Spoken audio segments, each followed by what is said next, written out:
ఛీ, ఈ వ్యసనమా నా జీవితాన్ని, నా తల్లిదండ్రులు నన్ను నాశనం చేసింది. ఎన్నో దేశాలు తిరిగాను ఈ వ్యసనాన్ని మానడానికి. నేను ఇంకెవరి కోసం బతకాలి? నేను చచ్చిపోతా. బాబు ఆగు, అలాగా చచ్చిపోతామనేసి ప్యానల్ ముందుకు తెచ్చుకోకు. నీకు జీవితం ఇంకా చాలా కాలం ఉంది. జీవితం దేవుడు బాగు చేస్తాడు, నీకు దేవుడు బలపరుస్తాడు. నీలోటోళ్ళకి ఎందరో దేవుడు బాగు చేశాడు. నువ్వు అలా చేయకు. ఇంకా నువ్వు మాని బాబు, ఇలాంటి మాని. దేవుడు నీకు స్వస్థపరుస్తాడు, దేవుడు నీకు బాగు చేస్తాడు. ఇలాంటి మందిని, ఎంతో మందిని బాగు చేశాడు దేవుడు. నువ్వు అలా ఇటువంటి పనులు చేయకు బాబు.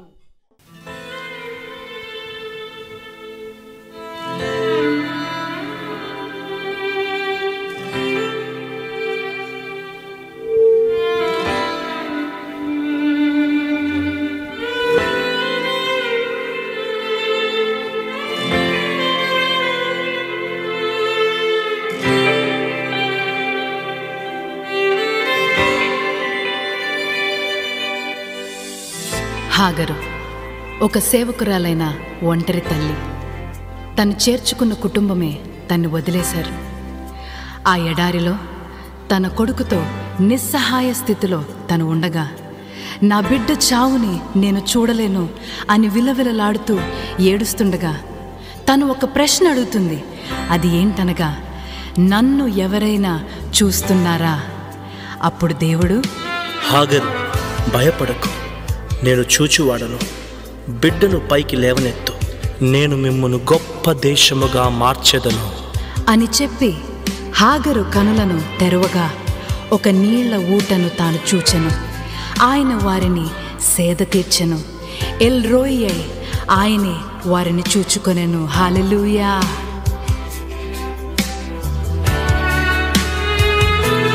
నీది శాశ్వత ప్రేమయా, నేను మరచిపోలేనయా. ఎన్ని యుగాలైనా మారదు. ఎండిన ప్రతి మోడును మరలా చిగురించును. నా దేవునికి సమస్తము సాధ్యమే. అయితే ఒక స్త్రీ ఉండెను, తన పేరు రూతు. అన్యురాలైన తను మోయాబ్ అనే పట్టణం నుంచి వచ్చింది. చిన్న వయసులోనే విధవరాలై తన అత్తతో కలిసి మిగిలిపోయింది. అయినప్పటికీ తన అత్తని వదలక, నీ ప్రజలే నా ప్రజలు, నీ వారే నా వారు, చావైన బ్రతుకైన నీతోనే అని విలాసవంతమైన మోయాబును వదిలి దేవుణ్ణి నమ్మి వాగ్దాన దేశములోకి అడుగుపెట్టెను. అప్పుడు దేవుడు రూతు విశ్వాసమును మెచ్చి, నీవు నన్ను నమ్మి సమస్తమును విడిచిపెట్టావు గనుక నీ వివాహమును నేను చేసెదను, నీ సంతానమును దీవించెదను. తన గర్భాన్ని దేవుడు ఎంతగా దీవించాడంటే, ఆ వంశావళిలోంచే పాపమును క్షమించగలిగే రక్షకుడు జన్మించెను.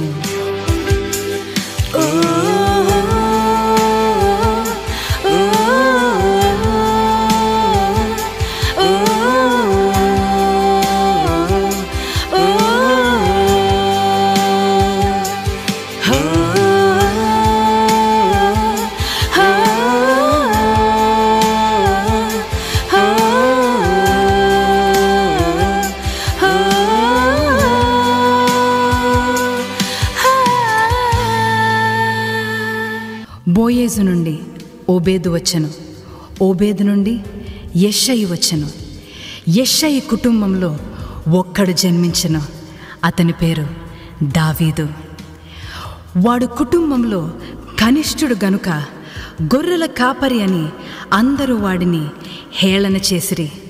కానీ అతను అరణ్యంలో తిరుగుచుండగా దేవుణ్ణి ప్రేమిస్తూ స్తుతిస్తూ తిరుగుచుండెను. పగలంతా మేఘ స్తంభమై, రాత్రంతా అగ్ని స్తంభమై, దినమంతయు రెక్కలతో కప్పితివి.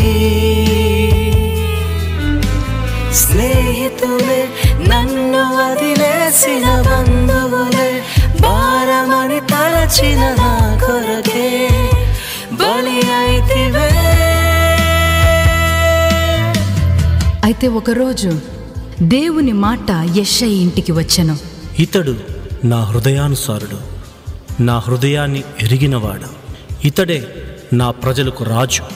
సమూయేలు నూనెతో దావీదును అభిషేకించి రాజుగా ప్రతిష్ఠించు.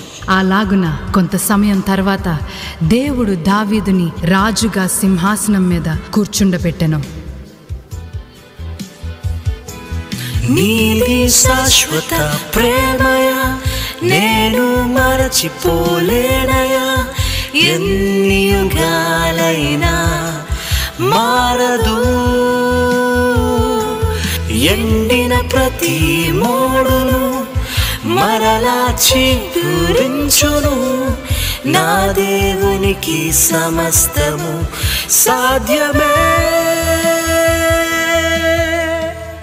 అయితే దావీదు కుమారుడుగా, ఇమ్మానుయేలుగా, మెస్సయ్యగా, యేసయ్య యూదుల రాజుగా మన మధ్యన జన్మించెను.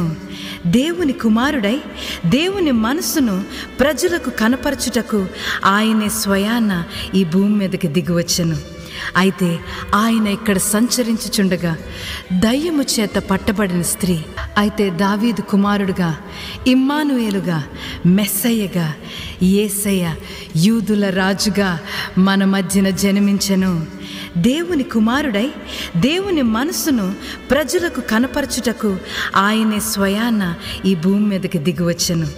అయితే ఆయన ఇక్కడ సంచరించుచుండగా దయ్యము చేత పట్టబడిన స్త్రీ ఒకరోజు ఆయనకి కనిపించెను.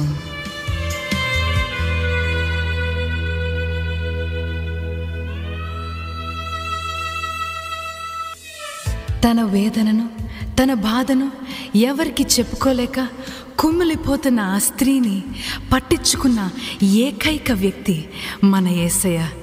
ఎప్పుడైతే తను చూశాడో ఆ దయ్యముల నుంచి వెంటనే విడిపించి తన్ని బ్రతికించాడు, తన బ్రతుకుని మార్చాడు మన యేసయ్య. మరో రోజు మరో సంఘటనలో జక్కయ్య అనే సుంకరి చెట్టు మీదకెక్కి యేసయ్యను ఒక్కసారి చూస్తే చాలని ఎదురు చూస్తుండగా యేసయ్యే జక్కయ్యను దృష్టించి, జక్కయ్య చెట్టు నుంచి దిగిరమ్ము, నేను ఈరోజు మీ ఇంటికి రావాలని ఆశించుచున్నాను నేను. ఈ సంఘటన అన్నిటిలో ఎవరు ఈ ప్రజలను దృష్టించలేదు. దేవుడు మాత్రమే వారి మొరను ఆలకించెను. సమాజం మనల్ని చూడకపోయినా ఆ ఎల్ రోహి నిన్ను చూసే దేవుడై ఉన్నాడు. నీది శాశ్వత ప్రేమయా, నేను మరచిపోలేనయా. ఎన్ని యుగాలైనా మారదు. ఎండిన ప్రతి మోడును మరలా చిగురించును. నా దేవునికి సమస్తము సాధ్యమే. నీది శాశ్వత ప్రేమయా, నేను మరచిపోలేనయా. ఎన్ని యుగాలైనా మారదు. ఎండిన ప్రతి మోడును మరలా చిగురించును. నా దేవునికి సమస్తము సాధ్యమే. సాధ్యమే, సాధ్యమే, సాధ్యమే, నా యేసుకి సమస్తము సాధ్యమే. సాధ్యమే, సాధ్యమే, నా ప్రియునికి సమస్తము సాధ్యమే. సాధ్యమే, సాధ్యమే, నా యేసుకి సమస్తము సాధ్యమే. సాధ్యమే, సాధ్యమే, నా ప్రియునికి సమస్తము. ఎండిన ప్రతి మోడును మరలా చిగురించును.